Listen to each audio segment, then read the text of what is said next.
Konnichiwa, bitches! Catpool here with your latest pay-per-view for WWE. It was a SmackDown show. It was Battleground.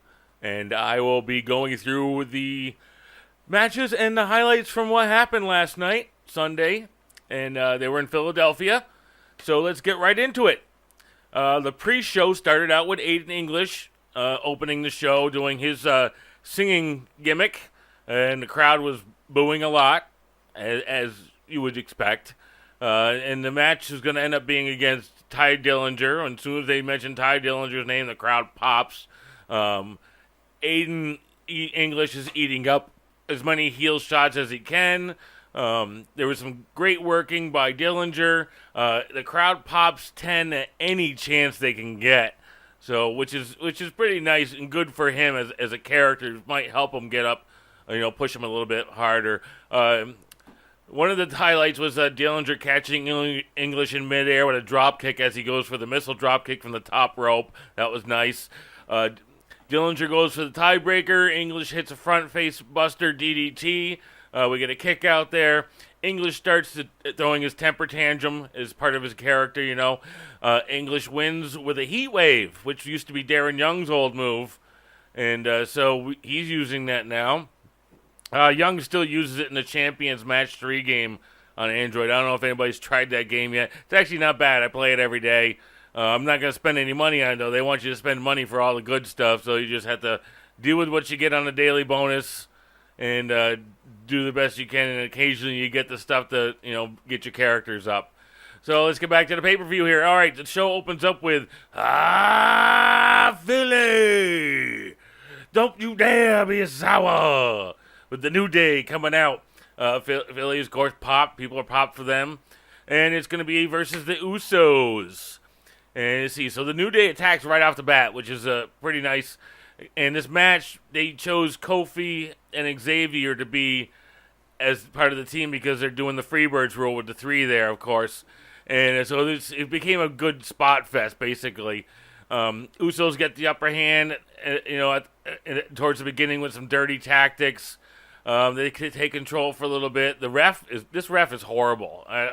He doesn't even make this job look good. I know he's just supposed to be, performing certain things, but this guy's just ridiculous. I caught him like a bunch of times staring out at the crowd, not even paying attention to what was going on in the ring. The Usos get a hold and start working Xavier. Both men are down. They both make the hot tag. Kofi does the trust fall. The Usos catch him. This is from the top rope down to the outside. They catch him in midair and then double power slam him on the mat outside. Xavier gets pulled in and does a reverse flip face buster on one of the Usos. I don't know which one it was. For the 2 count. Usos double team for a Samoan drop. Gets a 2 count. Xavier goes for a coast to coast elbow drop. Jay catches him in midair with a super kick as he's flying across. That was pretty cool. Great timing on that. We get a kick out barely in time. Jimmy has Xavier in a 1-leg Boston Crab. New Day hits the midnight hour. We get a 2 count. Super kick to Kofi. Splash from the top rope. Kofi kicks out at 2. Usos go for the 2 corner splash. Half of a 4-post massacre. Xavier punches Jay off and Jimmy misses. Kofi hits Trouble in Paradise, and Xavier hits the coast-to-coast elbow for the win. I mean, that was quite a jump, too, from the corner almost all the way across the ring. For the elbow to win, and your new tag team champs are the New Day. All right, so next. Sorry about that clapping thing. I got to stop doing that. Nakamura comes out to a huge pop, of course, versus Baron Corbin, Snorbin, Boring Corbin. They get play back and forth. Corbin hits a couple big shots. Nakamura gets him in an arm bar, up in the air. Corbin breaks it, takes Nakamura outside, abuses him out there, rolls him in, works into a bear hug. That takes up a bunch of time in the match.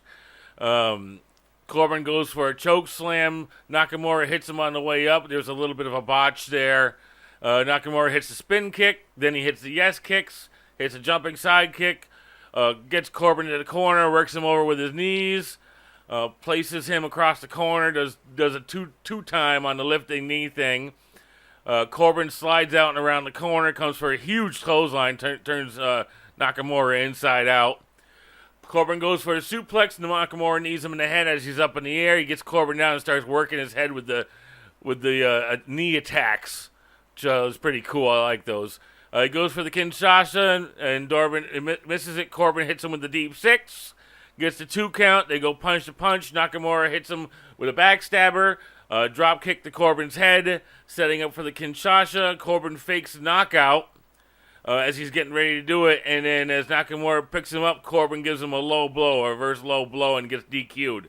So the winner by DQ is Nakamura. Corbin has a little smile on his face as he leaves, goes and grabs his Money in the Bank suitcase, and as he's walking up the ramp, he turns around, comes back, and gut checks Nakamura with it, and then hits Nakamura with the End of Days, and then walks out. So that was the end of that match. And we get a couple commercials, and then we get Naomi coming out with her glowing LED belt to do commentary. And we have the 5-way elimination woman #1 contender match. First comes out is Becky Lynch, then Tamina, then Natalya, then Lana, then Charlotte Flair. One of these doesn't belong. Can you guess who? They definitely dressed Tamina down in this. Lana is Tamina teaming up to work over Charlotte in the beginning. I think I heard some "you can't wrestle" chants to Lana, which is true. She can't, or she's trying, but she's not very good. Her timing is horrible, and she makes just too many. She's just too vocal and doesn't make any sense. If she was vocal like and good as Kevin Owens, then it would work out. So we get back and see Becky backs in her, and then Charlotte gets in, and they both do double exploders to Lana and Tamina. Becky, so it comes down to Becky versus Charlotte. Natalya comes in and works both of them and removes Charlotte. Becky hits the exploder to Natalya and hits Lana with the exploder. Tamina sidekick into a Samoa drop. Charlotte spears to Tamina, 2 count. This clothesline from Natalya to Charlotte, gets the sharpshooter on her. Lana face busts Natalya, goes for the pin on Charlotte, kick out. Becky gets the disarmor on Lana, gets the disarmor on Tamina, gets sidekicked to the head by Becky. And Becky gets the disarmor on Lana again. Tamina gets the disarmor one more time. Becky eliminates both of them, Lana and Tamina, with the disarmers. Natalya sneaks in and quickly does a roll up and eliminates Becky. Charlotte hits the big boot for a 2 count on Natalya. Gets Charlotte in an armbar. Charlotte strengths up and to a sit-down powerbomb. 2 count. Charlotte goes for the moonsault. Knees up by Natalya. Natalya turns it into a pinfall on Charlotte. And Natalya gets the pin for the win. She is now the #1 contender. Naomi goes into the ring for a handshake. And Natalya turns and walks away. So that means that Natalya will be facing Naomi at SummerSlam. I don't know if that's going to be... It should be an okay match. It's a hell of a lot better than having Lana in there. That would be horrible. U.S. Championship match is up next. We get a promo from the MSG, Madison Square Garden win that AJ got over Owens in the house show. Hardly ever there is any title changes in house shows, but it's been a long time, and so we get a promo of that. First comes out Kevin Owens, and mixed crowd reaction. Huge pop for AJ when he comes out. Even the announcers are says, this might be the match of the night. Huge pops all around, and a big heel heat for KO. And them announcing that this might be the match of the night, kind of I feel that it disqualifies the main event. And we already know that the main event is not going to be very good anyways. Randy Orton versus Jinder Mahal in a Punjabi prison match. No, I don't. I see this match being better than that one. And it ended up being, in my opinion, better than that one. But it was still the same match we've seen AJ and Kevin Owens do a few times now. So there wasn't anything new to it. But I'll just go through the match here real quick. We had a good back and forth, hold for hold. They worked very well together. AJ misses a splash outside. KO nuts him on the ring post. Rolls in, hits AJ with a senton. Owen goes into control, working him 2 count. Headlock chokeout hold. Owen screaming, "I'm the phenomenal one." It's great because Owens does the verbal while he's working, and it always enhances the matches, I believe. Styles works his way back. Owen takes him back down. "I could do this all night, AJ." And AJ gets up. Owens goes for the hair pull, hits another senton. AJ hits him with the multiple fist combo. Owen ducks the last spinning back fist, and hits a DDT on AJ and gets him back into the headlock again. AJ finally works his way back up, does the multiple punches and lands all of them this time, and then hits that wicked clothesline at the end. Then he hits another clothesline and then elbow to the corner. AJ hits a twist-up face buster for a 2 count. AJ goes for the finisher. Owen breaks out of it. AJ gets lifted to a rope strangle, then hits the fireman's carry neck breaker. That looks brutal. Supposing anybody with neck injuries would not want to take that move because that just doesn't look fun. Goes for the springboard 450 as Owens gets his knees up. A 2 count on AJ by Owens. Owens hits the cannonball in the corner. Another 2 count. Owens puts AJ up top, going for the superplex. AJ flips over for a sunset flip powerbomb. Owens won't let go, and AJ turns it into a Lex Luger backbreaker and then into a powerbomb. It looks really cool. I like that. Then he goes up top. Owens hits the rope. AJ crouches in the corner. Owens goes for the superplex. AJ slides through, hits Owens' foot, and gets face first into the corner like Snake Eye. AJ gets over the top and gets ready for the springboard. Owens slides out so he can't hit it. And he hits the Pele kick. Owen tosses AJ into the he tosses AJ and then AJ gets the official he tosses AJ into the official. Kevin Owens gets put into the calf crusher, turns it around to a crippler crossface. AJ switches it into a crossface of his own. Owens rolls it over, and both of them have their shoulders down, and the ref's all like discombobulated, and counts to 3, and KO gets the win. It was a really weird, strange ending, and it was like for a second there, I thought there was gonna be a general manager interference saying, "No, you guys both had your shoulders down, and you gotta go back and continue this match." And nothing happened. They just ended it there. It was really weird. It just didn't feel right. It didn't feel like it was a definite win. It's a fucked finish, like they like to do. So we'll see what happens on SmackDown when AJ and Owens come out there. Probably going to push them for another rematch at SummerSlam. Okay, so we get Jinder being shown. Crowd goes into the go-away heat. Singing Brothers, blah, blah, blah, Punjabi, blah, blah, blah, Punjabi. They're out there at they get interviewed, blah, blah, blah, Punjabi, blah, blah, blah, Punjabi. And then, so we get off of that. The next match is Cena versus Rusev in the flag on a pole match.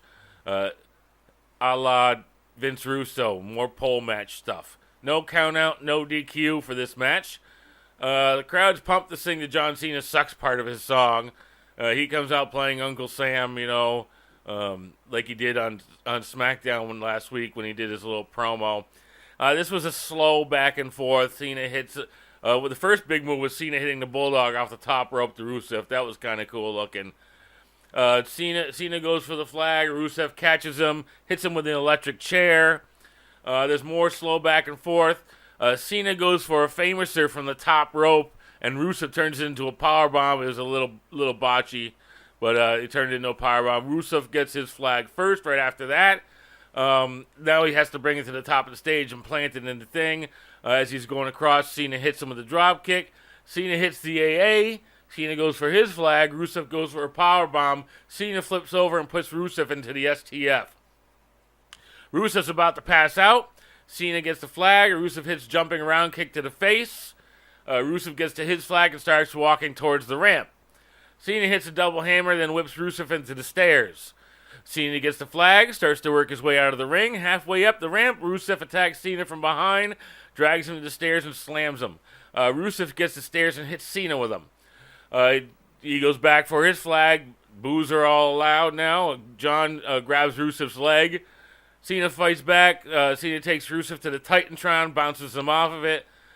Cena goes for the crossbody, and Rusev catches him and does a fall-away slam on the stage to Cena. That looked a little painful. And Rusev gets 2 tables out, sets them up on the stage as we hear ECW chants from the crowd. Rusev sets up another. Sets up both tables, goes to hit Cena with the AA off the flag podium. Cena blocks on the ramp, punch for punch. Cena gets his flag, crawls to the podium. Rusev takes flag stand and hits Cena with the flag stand. He stomps Cena's back, puts him into the accolade. Cena kind of almost passes out. Rusev gets his flag. Cena blocks him. Rusev's kick to the face goes for the accolade again. Cena breaks it. And out of the accolade, carries him up, puts him up onto his shoulders, hits the A on Rusev from the podium down through the tables, and Cena gets the flag and puts it in the pole for the win. We knew Super Cena was going to win this. There was no question about that, because he's Cena, apple juice. All right, so we get a new section for the fashion files, and this is part of one of my favorite highlights of the night because I love these guys. I just wish it would play into them getting a title run or something. They show the fashion files they're going through, and all of a sudden the Ascension shows up and says it was them, but you can tell they're like lying, and Fandango's like says it couldn't be you. You guys had 2 tickets to Paradise because they had the Eddie Money tickets that they had gotten a few weeks back. And they were like, we didn't go to that. We didn't go to that show. He said, yeah, you did. So they was like, no way. It was us. And then Fandango pulls out the horse head and that was ripped up and grosses them out. And he's like, who could do this to my horse? Kind of thing. It was great. The lights all of a sudden go out and Tyler Breeze is attacked. Fandango's flashlights looks around, and in the flashlight he sees, Tyler Breeze down there on the floor. Then all of a sudden the lights go out again, and he gets knocked out. And they show it from the camera, from the flashlight view on the floor, and you see Fandango getting dragged off, and then it goes to be continued. So there's some more good stuff coming from this. And like I said before, though, I really wish they would help motivate their storyline into an eventual title run, because I believe that they deserve it, especially with the work they've been putting in. I mean, who else can do that kind of stuff? Like the Usos have been doing the work, vocally with the Uso Penitentiary. The New Day always has, great work, outside of the ring also. But I believe Fandango and Tyler Breeze, Fashion Police, deserve to have a run. That's just my opinion, so I'm sticking with it. So next up, we have Maria and Mike Kanellis come out to their music, which I think is a great promo. Now, when we talk about Mike and Maria Kanellis, I think they need to ham it up even more. I mean, sap that stuff right out, because that's the stuff that made for great storylines in the past. They're doing a little bit more and more each week, but just ham it right up, because it's gonna turn them into great heels. People are just gonna be so nauseated by the crappy bullshit love that's gonna give them over the top status. So we get Mike Kanellis versus Sami Zayn in this match. Sami is doing the Shining in the beginning, gets a bunch of woo chops. Sami sends Mike over top to the outside, goes for the dive, and Maria pulls him out of the way. As Sami's asking Maria, what are you doing? Mike gets the cheap shot in while Sami's talking to her. Mike takes over for a little bit, and so they keep talking. They keep taking kissing breaks, which is funny as hell for me. I think it's funny from Maria and Mike as he's fighting the match. Sami starts fighting Mike. He sends Mike over, and then goes for the over-the-top flip to Mike and hits him with it. Sami goes to the top rope for a splash 2 count. Sami climbs over. Oh yeah, he does a really cool from the ropes climb up over into a flip over DDT, which is really cool looking. Sammy goes for the exploder. Maria gets in the way again. As Mike goes for the cheap shot, Sammy misses him with it. Sammy hits the exploder to a hula kick for the win. Sami Zayn wins. I'm hoping that kind of didn't like how they made Mike Kanellis lose his first pay-per-view match, but it's okay. I think he's still gonna do all right, and I hope this mismatch with Sammy's done. I don't want to see them again, and then Mike and Maria got to start bothering somebody else, bring somebody else into it. All right, next, the main event. They're gonna have to get some coffee for this one.